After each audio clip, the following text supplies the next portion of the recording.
Hi and welcome to Z Games. Recorded live at 4ZZZ Studios in Brisbane and broadcast nationally over the Community Radio Network, Z Games brings you the latest gaming news, reviews and interviews from across Australia and around the world. You are listening to Z Games, Australia's most beloved gaming radio show, coming to you live from the 4ZZZ Studios in Brisbane and heard around the nation on the Community Radio Network. My name is Lee, and we have a full house tonight. Everyone is back from their travels. You can already hear Ms. Candy Payne. Yeah. Who else is in here? Razor. Hey. Jodie McGregor. Hello. Alana Pierce. Hi. Razor, what are we talking about on this episode? Good question, Lee. First up, we got a review of Costume Quest 2 that Jodie is going to be delivering to us. Yes, I have been dressing up for Halloween a little bit early. Fantastic. Alana was at the EB Expo last weekend, and she's got some interesting anecdotes, no doubt, to give to us. Yeah, I guess I'll just talk to you guys about the best games that I played there. Yep. And what else? That's it. Whatever you want. And that's pretty much it. That's a full show already. Sounds great. Yeah. But let's kick this episode off with the weekend gaming news headlines. Here is Ms. Candy Payne to deliver them. Yay, thank you, Razor. Game developer Brianna Wu of studio Giant Space Cat has fled her home after receiving a series of violent threats directed at her on Twitter earlier this week. The threats were made by a person or group with a strong anti-feminist agenda and included death threats to her and her family and the posting of her home address. The Boston-based developer has contacted authorities who are investigating the situation. Wu also said that the financial accounts associated with her studio had also been targeted by hackers. But wait, there's more. But can she prove it? What? Prove it, damn it. I'm kidding. It's just what everyone's telling her to do. Like, what is wrong with you? Why would she post her own home address on an abusive Twitter account? Come on. Yeah. Unfortunately, that's not the only story of harassment this week, right, Candy? No, it's not. Anita Sarkeesian, the creator of web series Feminist Frequency, has cancelled a scheduled presentation at Utah State University in the USA after a threat of violence was issued via email. The emails allegedly claimed that the deadliest school shooting in American history would occur unless the presentation was cancelled. After being informed by the university that licensed gun owners would be able to bring concealed weapons to the venue, Sarkeesian decided not to go ahead with the presentation and also criticised Utah's gun policy. She later said on Twitter, "I'm safe. I will continue my work. I will continue speaking out. The whole game industry must stand up against the harassment of women." Anita Sarkeesian's pretty damn brave. Yeah, I would have quit. She's a hero. Yeah. Yeah. Shouldn't have to be made out of iron to be a woman in the games industry. And yet this is how things are at the moment. She's actually quite tame compared to a lot of other people if you actually watch her videos. Like, I disagree with her on some points, but she's not aggressive at all. Like, before I'd watched them, I was like, she's painted as this evil feminist. And I was like, oh yeah, this chick's videos are going to suck, but they're completely like polite and respectful, even if you don't agree with them. Yeah, There's nothing censorious about them at all. They're criticism, not any kind of attack. No. So to react to them as if there's some kind of attack on it's like gaming and gamers they take them is personally insane. for no reason whatsoever. It's so bizarre. Yeah, they're just benign academia, and yet the responses surely must come mostly from people who don't even watch them and couldn't even begin to have the empathy required to hear the message. Yeah. But it does seem like right now the whole Gamergate thing is in a bit of a death spiral, which, while unfortunate that it's taken an event of this magnitude to happen, is like it is shaking itself to pieces on the internet right now. So keep that up. Do you think it's coming to an end? I'm hoping that it's going to become more of a ridiculous fringe thing now, and I'm thinking it might be losing a bit of that momentum at Seth this point. Rogen told Adam Baldwin to shut up on Twitter today and called him an idiot. Yeah. See, that, doesn't seem like a lot, but having someone super mainstream recognize it and dismiss it has got to mean something good. Yeah, Joss Whedon as well was... Has he said some bad stuff? Yeah. Excellent. Keep that up, celebrities. I saw someone talking about, because the whole thing was named by Adam Baldwin, who was the actor who played Jane on Firefly and has done mostly nothing since. And he is not a great guy. And people were talking about Gamergate being that crappy mining town in Firefly that accidentally started to worship Jane. The man they call Jane. That's it, yeah. That's the whole movement, is just that mud-covered town of idiots who drink mud. I find it so disappointing, though, because it's like he's ruined Firefly for me I know, right? by being such a douche. Yeah, it turns out that he wasn't acting. He was just a bully who He wandered should onto the stay set. in his bunker and never come out. A PC release of Assassin's Creed Rogue will be available in early 2015, according to the latest trailer released by Ubisoft this week. Previously, only PlayStation 3 and Xbox 360 versions had been announced, which are scheduled for release on the 11th of November. Rogue will star Shay Patrick Cormac, a former assassin who defects to enemy faction, the Templars. A second major Assassin's Creed game, Unity, will launch on the same date for Xbox One and PlayStation 4. I gotta say, I feel like with a name like Shay Patrick Cormac, they could have had 2 other games with those other 2 cool names that they gave this one guy. Shay, like, when I first heard it, I thought it was going to be a woman, and then I was almost excited for Rogue. Yeah. But it's not. No. And also, I played it, and it's exactly the same as 4, but with ice. Ah, yeah. And Unity has 4 protagonists, but not 1 woman. There's a female lead character, but not playable. The launch of PS4 exclusive racing game Drive Club has been wrought with serious server issues since its release last week. Players have experienced connection issues and server capacity has been temporarily limited while the problems are fixed. Evolution Studios have been forthcoming about the problems surrounding the launch and have attributed the blame to buggy netcode. A planned free version for PlayStation Plus subscribers has also been postponed in the meantime. The game was originally scheduled for release in November of 2013. This has been a bit of a mess, hasn't it? Yeah, but Yep. apparently the game isn't even awesome.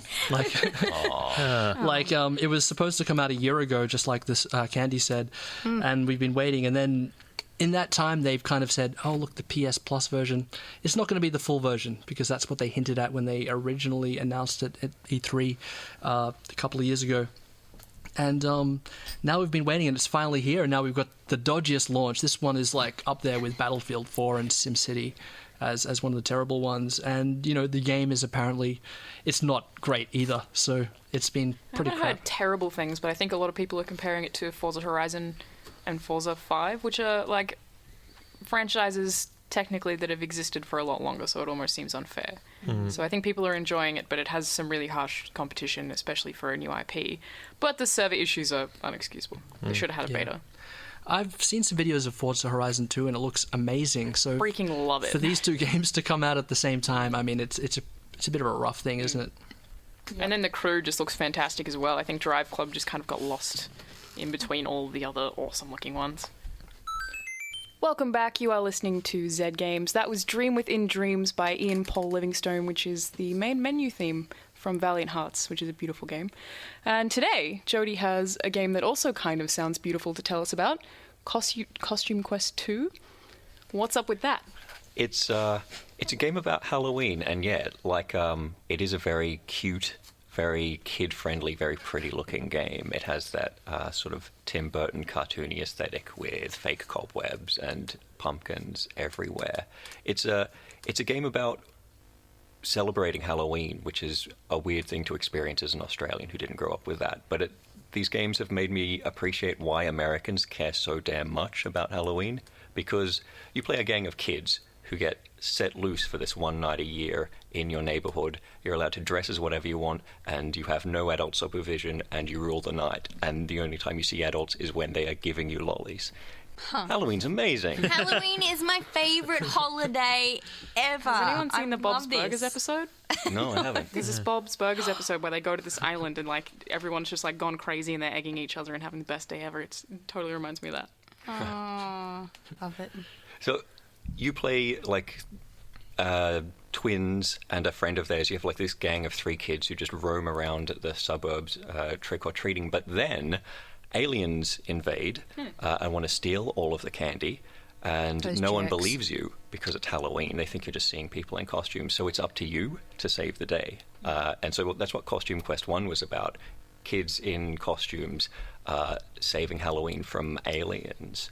And what happened when you encountered the aliens was there were these crazy, like, anime cartoon transformation sequences where your kid dressed in a ratty cardboard robot box outfit would transform into this huge, like, mecha robot that towered over the streets, and then the aliens would turn into these huge, giant colossus versions of themselves that were much more threatening looking than the cute cartoony versions you'd seen.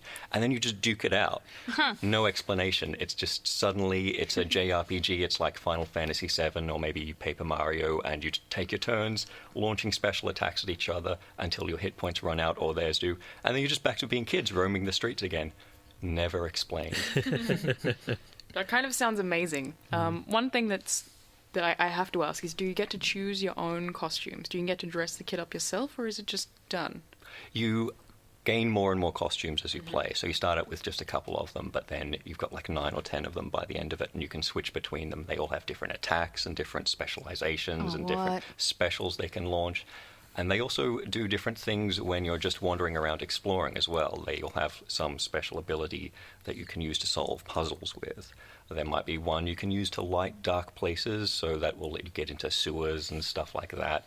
In Costume Quest 2, there's a ghost costume that you can turn invisible and sneak past like security stuff with. Is it just a sheet?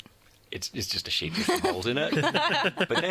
But then in a fight, you transform into this huge, terrifying, giant thing that vomits other ghosts as your like, smaller ghosts just walk out of your mouth and attack these grubbins and bad guys. This kind of makes me think of South Park: The Stick of Truth. Is it Yeah, me too. a side-scrolling 2D game? No, it is not. It's 3D, and it does have a kind of a JRPG look to it, but in a very sort of cutesy, cartoony style. So, Costume Quest 1, I enjoyed a lot, but I had to play it in small doses because there isn't a huge amount to it. It's quite repetitive. The fights are very samey, and there's a lot of them. But in between the fights, you get to roam around town. You can go bobbing for apples. There's lots of puzzles to solve and collectibles to find. And the robot, which was my favorite in the first one, had Heelys. It had roller skates built into the shoes, so you could just zoom around town doing sweet jumps and running through the streets. And so I wore the robot costume through the entire game just because it was the fastest. You didn't have to walk anywhere.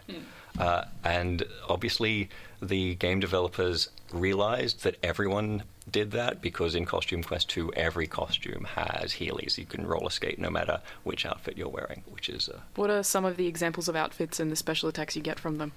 Okay, there's a superhero costume, which is just like a onesie with a blanket cape and underpants on the outside until you transform, and then you look like you're a character straight out of The Incredibles. You can do like a flying uppercut, and then your special attack, you pick up a bus out of nowhere. Even if you're fighting in a swamp, a bus appears, and you just throw it. You just throw a bus at someone. There, some of the ones that you can find through like side quests, the more hidden ones, are really, really weird. There's a solar system outfit. It's like a helmet that's yellow. So like your head is the sun, Yeah. and then there are coat hanger wires sticking off that with just like a bunch Oh, of it's like spheres. the foam balls and all the planets. Just like balls that are like Earth and Mars, and they're spinning around your head. Somebody in my class went as that when we went trick-or-treating when I was a kid. It was awesome. Wow. It was stupid, but it was awesome. Once Yeah, it again, is. listeners, you are missing out on Candy's manic dancing arms. Because Halloween is the greatest day of the year. Like, it's fun. So then when you get it in a fight as the solar system, you transform into the literal solar system that's just like floating into battle. And your special attack, the camera just pulls out and pulls out and pulls out until you see the Earth, this tiny globe, and a fleet of spaceships appear out of nowhere and laser your enemies from it. That's amazing. Oh, Watching this is the cute. first time you watch all of those happen is really awesome. But then you watch it happen over and over again, and it does lose some of its charm. So, Jody, the original one was, even though it kind of ran a bit long, it still felt very iconic. It felt like almost like a seasonal game. It had been designed to be something that you would want to play every Halloween because it's the Halloween game. And I did that at least once. I played it again because it was Halloween. how do they address that with the sequel? Because can they make it more iconic for Costume Quest 2? Like, what have they changed here? Unfortunately, they can't make it as iconic because the suburbs, and you got to visit like a mall and the creepy circus on the edge of town and all of these, the sort of places that you would go to as a kid, but that would actually be cool places, like through an 8-year-old's eyes. The second one, they've made the setting more outlandish and video gamey and less Halloween-y. The backstory this time is that there's an evil dentist who wants to destroy Halloween because he hates candy, and he's recruited this army of aliens from the first game to help him. And he destroys Halloween using time travel. So you then have to travel through time to different eras to stop him. You go to the past, which is when like your hometown was just a swamp, and you're roaming around the swamp full of gators, and then you go back to the present, and then into this dystopian future where Halloween doesn't exist, and robot teeth march through the streets insisting that you floss. But I didn't find Don't that... laugh at that, Razor. That is not a It's a fun nightmare. future. That is my nightmare. It's awful. Because Halloween No, is I'm amazing and terrified of candy's that even dystopian better. hell. I don't want that future. Flossing is important, though, folks. But Yeah. candy's better. Oh, God. I didn't like the dystopian future as much, though. It's just like No every one video would. game is about a dystopian future. Yeah. It feels quite generic and like it's getting away from the roots of what made it good. And there's none of the stuff like bobbing for apples that you could do in between trick-or-treating and fighting monsters and hunting for collectibles. So it feels like there's less to it this time, and it's more obvious that the basics of it are actually quite repetitive, and the fights are very samey after you've seen the cool animations a couple of times. So, in between those fights, if there's no side questy stuff, what are you usually doing? Do you have like an objective, like get a certain amount of lollies, or is it a little bit more in depth than that? You hunt for lollies by sort of bashing the scenery. A bit like in the Lego games, you just run around smacking stuff and lollies appear no matter what you smack. Bin, lollies, door, lollies. You get certain amounts of those, sometimes to fulfill side quests or sometimes to go shopping. You can buy power-ups that are like collectible cards, and then you can use those in battle. But a lot of the time, you are trick-or-treating even though it makes no sense to be trick-or-treating. Like, the story has to go through some real hoops to justify this. When you're in the future, you join Candy Underground, and then you're going from house to house collecting secret shipments of candy, like you're smuggling it, but, you know, you knock on someone's door and they might hand you a box of candy for the underground, or they might be another alien monster and just attack you, which is what happened in the first game. You were trick-or-treating, and sometimes you would get to a house and aliens had already taken over, so you would either get candy or you would get a punch in the face, and then a huge battle would break out. And so that happens here. No matter where you are, there's always an excuse to knock on someone's door and then get attacked, even though it doesn't really make any sense. And it does get, like, that's the thing that you do over and over again. So I don't know if it was your intention, but you talking about this has sold me on the first game. But is there anything that the second game actually does openly better? No, not really. Like, the roller skates on every costume are a nice touch, but you could just use the robot all the time in the first game and have the same effect. And you also got to be a sweet robot. Yeah, it does feel like I recommend the first one pretty wholeheartedly, but the second one is just like the same thing, only not as good. It's not... Like, maybe it looks a bit prettier, but not hugely, and maybe the combat's slightly more refined, but even that doesn't make it more varied. It's a bit easier. Like, some of the attacks use quick time events to launch, and those feel like they're implemented slightly better here because they all work the same way rather than in completely different ways for every attack. Yeah. But that just means you're doing the same thing more and more often, which was the problem with the first game. Is there much enemy variety? There's like different kinds of aliens. Some of them are crow dudes, and some of them are grubbins, these huge green guys, and then there's various dental-themed robots. But I didn't feel there was enough enemy variety over like the 7 hours it took me to finish it. I felt like I'd fought the same dudes quite a lot. And I guess the only question I have left is, what's the sound like? There is some very cool music. It's very spooky. It's very appropriate to what the game is about. It's like a total Danny Elfman kind of Tim Burton movie Cool. soundtrack. yeah, I did like the music. And when you travel back to the past, you can find like the French Quarter of New Orleans, and then there's all of this jazz, which you can join in. Like the clown costume comes with a horn that you can honk, and you play like horn solos on it, which sound awful but are kind of funny. That's Costume Quest 2, which is available now for Steam on PC. Yeah, it's coming out on consoles later, closer to Halloween, but it's getting an early release on the PC, so that's what I played it on. Great, thank you very much, Jody. Next up, we're going to be hearing from Alana. She went to EB Expo. We got to play a whole bunch of awesome unreleased games, and we're very anxious to interrogate her ruthlessly about all of them. You were listening to Z Games, Australia's most beloved gaming radio show. What were we just listening to before there? That was an artist called Chip Zell with Otis.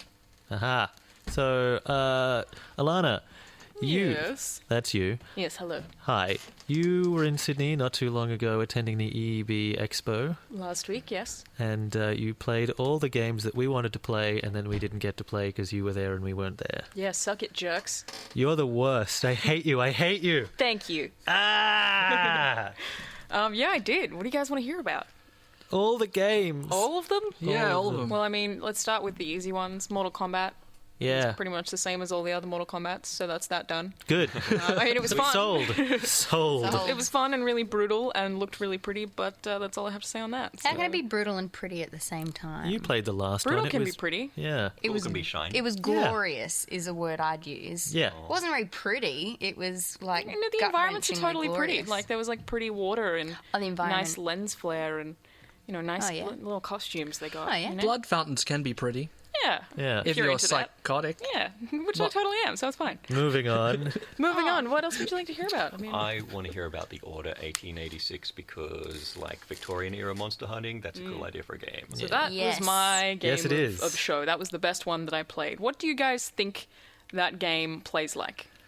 Survival horror? Gears of War. Yeah. Yes, okay, there you go. Yeah. See, I did not expect that. I was like expecting it to be, I guess, I was expecting something kind of like Dishonored. But it is Gears of War, and they're like the Sony press guy was like, it's kind of like Uncharted, kind of like that kind of thing, and I was like, you're trying really hard not to say Gears of War, aren't you? So it's like that same kind of alleyway kind of cover-based system where there's a lot of corridors. And People have you jump kicked over a between lot of things. desks recently. A lot of desks being kicked over. Yeah. And yeah, so it plays exactly like that, but with its own really distinct art style. One thing that's very obvious is that everything is weirdly whitewashed. Like that just annoyed me. I don't know why. It's like everything just has this white haze, just kind of coated in this white haze. But beside that, all of the weapons themselves, like they feel like they belong in that Victorian kind of era where they're not exactly precise and some things take a long time and the aiming isn't perfect, but they're still fun to use and still really creative. One of them was like you fire like a bunch of pellets that just sort of go everywhere. Not like a shotgun, much less accurate or even less devastating. And then you fire like a kind of rocket thing and it just explodes everything. So it's like the pellets you're shooting are like some kind of gas that makes the explosion even bigger. Yay. So then you shoot a rocket and keep doing it. That was heaps of fun, but like easy to miss, which I kind of really appreciated it. Like everything kind of felt clunky. But it also was really obvious that there's the technology there which makes it, steampunky. That's actually a thing that I was going to ask, because all of the press for this game, the developers are really, really nervous about saying that it's a steampunk game when it's a steampunk game. It's a steampunk game. You've got like Yeah. zeppelins and machine guns No, in the it totally Victorian era, is, but yeah. they go out of their way and they're like, no, it's not steampunk. It is pseudo future mechanical sci-fi Don't make up Victoria. words when they've already invented one and it is steampunk. It is, and but it's also half. Like it is really Victorian crossed with steampunk. It's not just steampunk. Like it is totally split in the middle there. Right. I guess another thing with it in the parts that I played was that it takes itself extremely seriously. Yeah, I saw that. Yeah, like even more seriously than Gears of War, I would say, where the characters were all broy and really straight face and like we need to save everything. But one thing that I'm particularly looking forward to in it that I didn't get to play, and while I did enjoy everything I did play, is the survival horror stuff, because there is like this kind of werewolf thing that appeared in one of the trailers, or I don't know what it was, but it was like some kind of monster that's trying to hunt you down and kill you, and you have to hide and do evadey stuff, whereas Yeah. what I was doing was like full-on attack that just felt like the game was built for like 2-player or 4-player co-op kind of thing. Super fun though.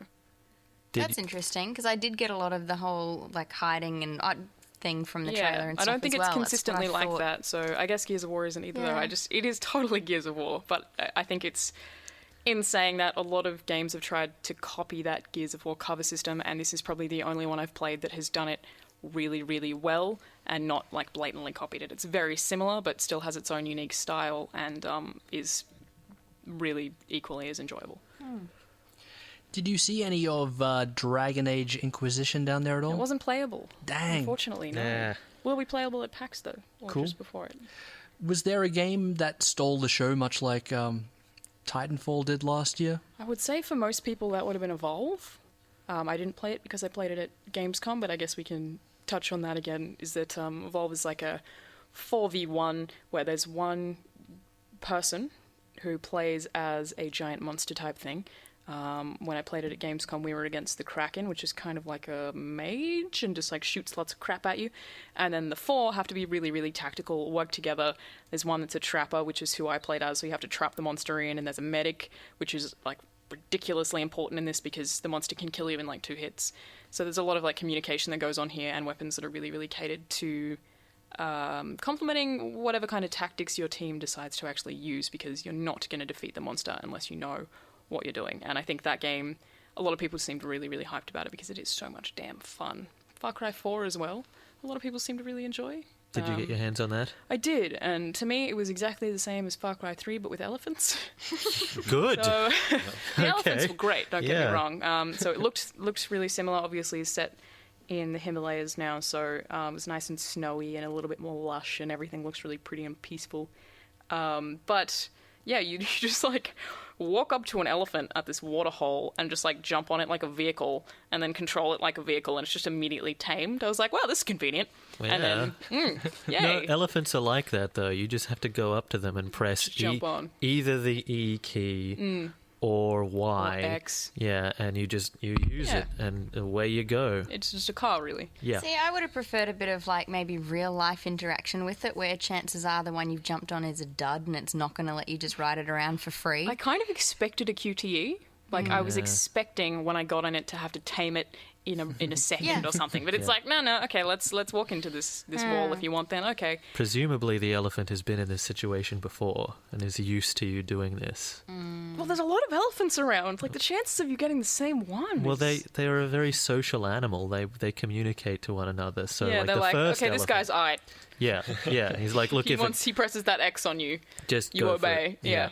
Yeah. So what I did in that was like the same kind of outposts that are in Far Cry 3, where there's just people everywhere and there's alarms for you to take down, and if you don't take the alarms out, they keep bringing reinforcements. And I decided to just trudge in on my elephant, break down the door, and then just get shot at from every single angle and nearly die. For the first while, sorry? Can the elephant get shot? Yes, and the elephant kills people. Huh. So it can get shot, but it can also kill people, and it's the most satisfying thing ever. So I don't understand why anyone would ever try to play the game without an elephant. Because stealth? Elephant. Elephant. You make a beats- good point. Excellent beats argument. stealth every time. Yeah. Well, I mean, it was really fun to be on that elephant with the double-barrel shotgun, Yeah. just like aiming while this elephant's just like walking around and like killing people with its tusks and blood going everywhere. Okay. It was very cool. Okay, I'm buying it. Yeah, but Is- very hard. Is there a way to strap guns onto the elephant's trunk? I don't believe so. It's not Dead Rising, But but maybe we can pitch that to them. yes, Like a super awesome there's Dead Rising still DLC. time. Yes, Ubisoft, if Yeah. you're listening in, as I know you are, maybe some DLC. Strap a gun onto the elephant's trunk. A turret of some kind. I don't know why, but as soon as you said that, I just immediately got this like visual of a John McClane elephant, like with a little white singlet and gun strapped to his tusks or something. Yeah, okay. Best I DLC don't ever. know. Yes, yeah. Yeah. Put a singlet on the elephant. Die hard elephant, here we come. Yeah, have him complain about walking through the glass with his giant elephant feet. Yes. Yippee-ki-yay! Mother Trunker, But yeah, as soon as I I'm got out. off the That elephant. was too awful. Mother Tusker. Mother Tusker. Oh no! I like that one. Oh no! High What have you five. done? All right. Okay. Yeah, but as soon as I jumped off You the elephant, missed me. because it was way too hard, because everyone just shoots at you, you're a really obvious target if you're on a goddamn elephant. And then I hid. The elephant will just continue attacking people, even if they're all attacking you. It just runs around, just throwing people to the ground and killing them in like one hit. And I was like, yeah, buddy, you go. Good boy. Yeah. Nice work. But aside from that, everything's pretty much the exact same as the I other one. told him to do that. It's weird that he's just immediately your ally, but, not complaining. He's great. I like the elephant. Yeah. All right, Alana is telling us all about the awesome game she played at EB Expo. What can we expect to hear from you after we come back from this track, Alana? I'd Just a really little like teaser. to talk about Until Dawn. Until Dawn, cool. You're listening to 102.1 FM Triple Z, and this is the Z Game Show. My name is Reza. I am joined by Candy, Jody, Lee, and Alana, who is telling us all about her adventures at EB Expo and the unreleased games that she played. Now, Alana, you were telling us that you were going to talk about... Until Dawn? Yes, Until Has Dawn. anyone heard of it? No. No. No? Sounds scary, I though. hadn't either. Yeah. So I was like, what the hell is this game? And it turns out that it was originally supposed to be a PlayStation Move game, but, that kind of didn't work out. Yeah. So instead, it's now going to be a PS4 game that still uses the motion controls using your controller, which I think is the biggest problem with the game. But to give you a synopsis, it is a teenage horror slasher film mixed with Saw, but in a game. Awesome. I think it's really cool. So you start off in the demo, and it kind of gave me a briefing that it seemed like you and a bunch of teenagers went to this house, and you get to play a various amount of them. And, some people are in couples, and some girl likes some guy, blah, blah, blah. There's some kind of party, and so they're at this giant mansion for someone's birthday. She'll die And first, because in horror films, I that think always she may happens. have. I'm not sure. I think she did. Was she promiscuous? Because if she was, that was it. That means she dead. drink a Was she beer? wearing Oh, a white nighty, and did she go upstairs? Yeah. Probably, because I'm pretty sure the whole thing is meant to be a giant cliche. Awesome. So yeah, there's a killer there. course. I assume that you're just like out in the woods somewhere. I don't know. One of those woods mansions. Yeah, one of those, those woods mansions. And the killer is like a guy with a clown face, and he's like real big and burly, and he has like this creepy voice that's like kind of distorted. But Do it. Do the voice. I don't know if I can. Do a close approximation of the voice I don't think I can. for the listeners. I don't want to ruin it for them For the though by like fans. not being able to do I don't this. want to hear it. Do a funny voice to scare Jodie anyway. I was unsold at clown face. Yeah, well, creepy one as well. What about if I try? All right. What's your favorite scary movie? It's like that, but more distorted. What's your favorite scary movie? Now you sound like a robot. No, you just All right, I'll stop trying. Now do it like a lizard. Like a lizard was asking. Nailed it. Nailed it. That's exactly it. It's not what he said. Razor just scared himself. Anyway, Yeah, so this dude is in the house, I assume killing you off one by one just for funsies, and the part that I played as, it plays a lot like Heavy Rain, if anyone has ever played that. So no. it's like, I know. So it's like the camera Hey, is... I like that game. Get out. Yeah, You but guys suck. The controls, though, right? Yeah. Okay, so Okay, it's like yeah, the camera I is admit it. fixed wherever you are, and then you kind of move around the environment, though everything is steady. So you're moving around these hallways, and in a horror game, that's kind of terrifying because every single corner is scary because you can't hug walls like I would normally do in any horror game ever. So you just have to walk up to a door and not know what's behind or around a corner. Sometimes you just have to go and do it. So like classic Resident Evil or Yeah. Alone in the Dark. Yeah. Yeah. And if you pick certain things up, you can move them around or flip them around by moving the controller. You also control your flashlight with the controller, with the movement rather than the actual sticks, which I think is really annoying. But I don't think it's enough of a hindrance to make me not like the theme of the game, because this is the only game I can think of that actually tries to be that cheesy teenage horror movie Yeah, in a that's game. cool. Yeah. And then the demo that I played, there's some creepy stuff that comes out, so there is obviously some kind of ghosty stuff in the house, but it gets to this point where you're just walking around and a door unlocks, so you walk through it and you find the killer, and there's a QTE, you hit him over the head, and even if you hit him over the head, he just gets back up and then hits you over the head. And you get knocked out and you're with Does one he other have person. a QTE to hit you over the head? No. Ah. So it's I liked that though, because I was like, oh, I've won, I can run now, but it was like, nah, he's going to get you anyway, Oh. which I found kind of cool. So then you just wake up strapped to this chair, and there's a camcorder in front of you, and you and one other person who I assume you're friends with, you're both strapped to the chair. There's a gun in the middle of you and a saw on the ceiling, and the saw is like coming down slowly, and the two characters are just talking to each other, and then you get told that you have to shoot one of them, so you have to kill one of the characters, or the saw will kill both of you. So I shot the chick because she was really annoying. She was like typical horror movie chick that's like, Yeah, oh my fair enough. god. See? First And to you go. didn't even hesitate, did No, you? I didn't. no, I was you like, took pleasure in that. You screw didn't this bitch. You didn't even know that you had a choice. No, You I just there's a gun, finally. Yeah, she was like really just, typical blonde, cryy teenage girl in a horror film, so I shot her, and that's basically when it ended, but I spoke to other people who'd played it who let the saw just fall, so if you don't shoot either of them, the saw just comes down and then you have to start over, or you can shoot the guy, I assume. So I feel like there's going to be a lot of those kind of choices in the game, and Amateur hour, shoot the saw. I should have given it a try. Yeah. Damn. I just can't think of any other game that I played that has that kind of over-the-top Saw feel to it. There are games that are scary, and there are games that are horror games that aren't necessarily scary but still have gory themes, whereas this one is just like a whole other level where it just feels like a movie but interactive, and I really, really like that. I also like the fact that there's choices, meaning every time that you play it you could kill different people might die. I so I have want no idea what will this happen. game to tally people's reactions. Oh yeah. This would be amazing. Imagine that. It's messed up. Yeah. My initial thought was like, whoever developed this needs help. Why would you make this? But I mean, it was still suitably creepy, some jump scares, and mostly just weirdly fun to be able to participate and have like some kind of god hand in every horror movie that you get annoyed watching because everyone's so dumb. Oh, this is great. I would not go upstairs for starters. Like, Never. Hello? Never go anywhere alone, idiots. Well, where are or they have gonna feelings climb for anyone. from? Or Yeah. be a woman. yeah, or wear a white dress.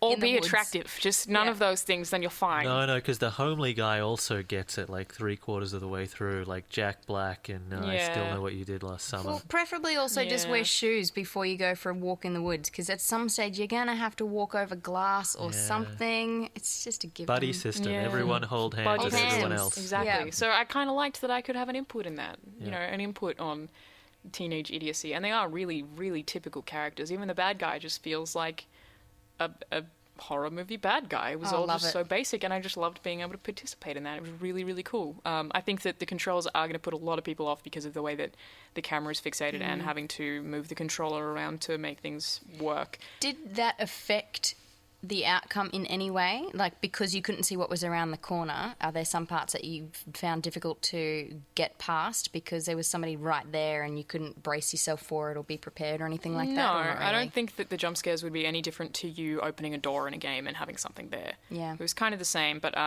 like it's just that, especially with moving the torch around, it's inaccurate. So while I think that I could still play the whole thing comfortably, it's going to annoy a lot of people because it's not perfect and we're used to games just doing exactly what we want them to, whereas Yeah. the motion controls can't really do that. So I think it's still perfectly playable and not necessarily a huge flaw, but something that is just kind of mildly off-putting, same as Heavy Rain wandering around and Yeah. like hitting things sometimes.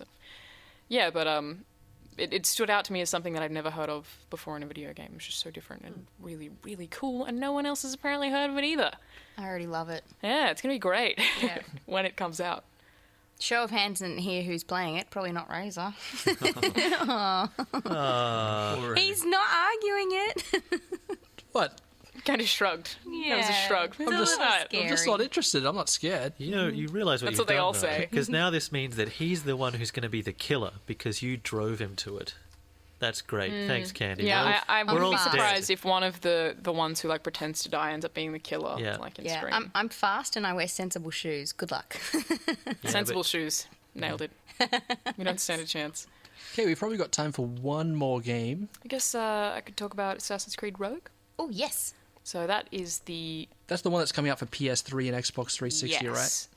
And it is NPC. literally exactly the same as Assassin's Creed 4.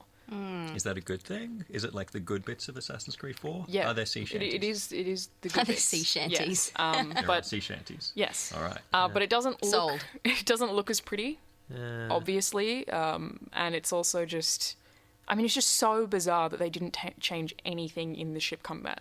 So what I played was just you fighting other ships, and then when you overtake the ship, you do the exact same things as in 4, and then you get the exact same 3 rewards, which was like repair your ship, Add it to your lower fleet. wanted level, add to your fleet. Those 3 things. That's it. Nothing changed at all. The only difference is that there's ice everywhere, so you have to like get something on your ship that like can carve through ice. But that became really annoying in that every single time you did it, they were like, "Oh, it's really carving through the ice there."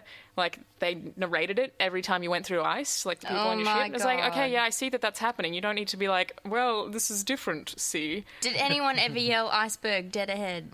I think they may have. Yeah, Oh, that's sad. Yeah.